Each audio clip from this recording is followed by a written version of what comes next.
სამხედრო შეგონება ნომერი 1. არასოდეს გაექცე სნაიპერს. შენ ამ დროს დაღლილი მოხდები. მით უმეტეს, თუ მისი შაშხანის კალიბრი 12.7 მმ-ია. სნაიპერი კარგად მომზადებული პროფესიონალი მსროლელია, რომელიც მტერს წინასწარ შერჩეული შენიღბული პოზიციიდან ესვრის. სნაიპერული შაშხანიდან გაკეთებული ერთი გასროლა კი ერთ მკვდარ მოწინააღმდეგეს უდრის.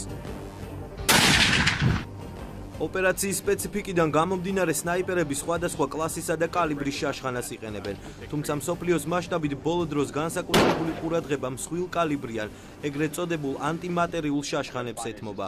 მსხვილ კალიბრიანი შაშხანები დიდ დისტანციაზე განსაკუთრებული ეფექტურობით გამოირჩევიან.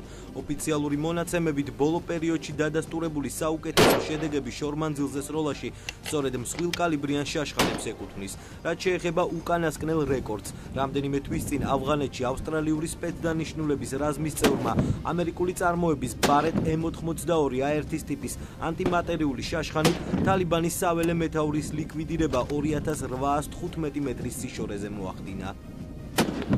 გაიცანით, ეს ქართული წარმოების მსხვილ კალიბრიანი შაშხანა პედეშეპეა.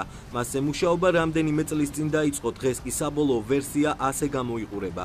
12.7 მმ კალიბრის სნაიპერული შაშხანა სამეცნიერო ტექნიკურ ცენტრ დელტაში 2010 წელს შეიქმნა.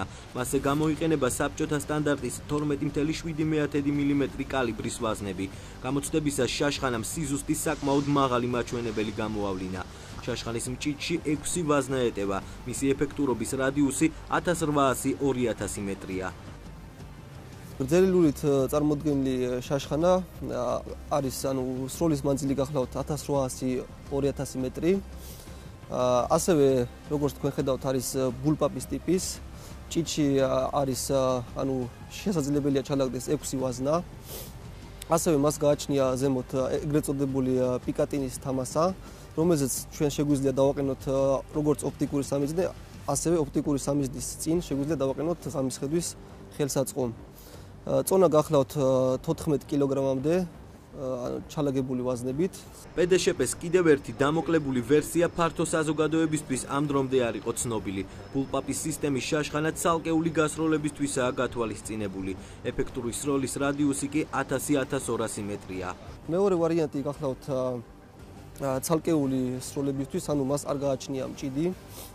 ასევე, როგორც წინა ვარიანტს, აქ შეგვიძლია დავაყენოთ ღამის ხედვის ხელსაწყო. მოცემული შაშხანა მუშაობს 1000-1200 მეტრ მანძილზე. მსხვილ კალიბრიანი შაშხანები როგორც ანტისნაიპერული მიზნებისთვის, ასევე მოწინააღმდეგის მსუბუქად შეჯავშნული ტექნიკის, კავშირგაბმულობისა და რადიოლოკაციური სისტემების გასაზიანებლად გამოიყენება. ამ დრომდე ქართულ არმიაში მხოლოდ ბარეტისა და მაკმილანის ტიპის ანტიმატერიული სნაიპერული შაშხანები გამოიყენებოდა. ერთად გამოიყენება მსუბუქად შეჯავშნული ტექნიკის გასანადგურებლად, აგრეთვე ბრძოლის ველზე ისეთი ტექნიკის გასანადგურებლად, რომელიც არ არის ან მსუბუქად არის შეჯავშნული და ასრულებს საკმაოდ მნიშვნელოვან როლს. მაგალითად, კავშირგაბმულობის ფურგონები, ესე იგი რადიოლოკაციური სადგურები, შეჯავშნული მანქანები, თქვენ ახლა ყირიმში ოკუპაციის დროს ხედავთ ხშირად აბრონე ავტომობილ ტიგრს, ეგეთი ჯავშანი ტექნიკის დასაზიანებლად და გასანადგურებლად გამოიყენება ეს მსხვილკალიბრიანი სნაიპერული შაშხანა. სამეცნიერო ტექნიკური ცენტრის ხელმძღვანელის განცხადებით მიმდინარეობს აქტიური სამუშაოები როგორც ბალისტიკის, ასევე შაშხანის დიზაინის მიმართულებით. მსხვილკალიბრიანი შაშხანების გარდა დელტა კიდევ რამდენიმე ელემენტს აწარმოებს. უახლოეს პერიოდში კი ბაზარზე ქართული წარმოების პნევმატური იარაღიც ჩაეშვება. ცეცხლსასროლი იარაღის ადგილობრივი წარმოება, ეს არის ფაქტიურად პირველი ნაბიჯები წარმატებული და მომგებიანი სამხედრო წარმოების შექმნისა საქართველოში. იმიტომ რომ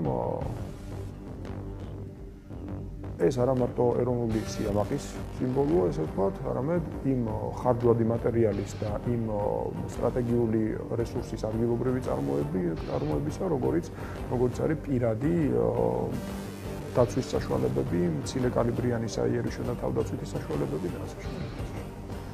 ქართულმა იარაღმა ყველა ტესტი წარმატებულად გაიარა. სახელმწიფო დაკვეთის შემთხვევაში შესაძლოა უახლოეს პერიოდში ქართულ არმიაში უცხოური ანალოგების მაგივრად მსხვილკალიბრიანი პედეშეპე გამოიყენონ.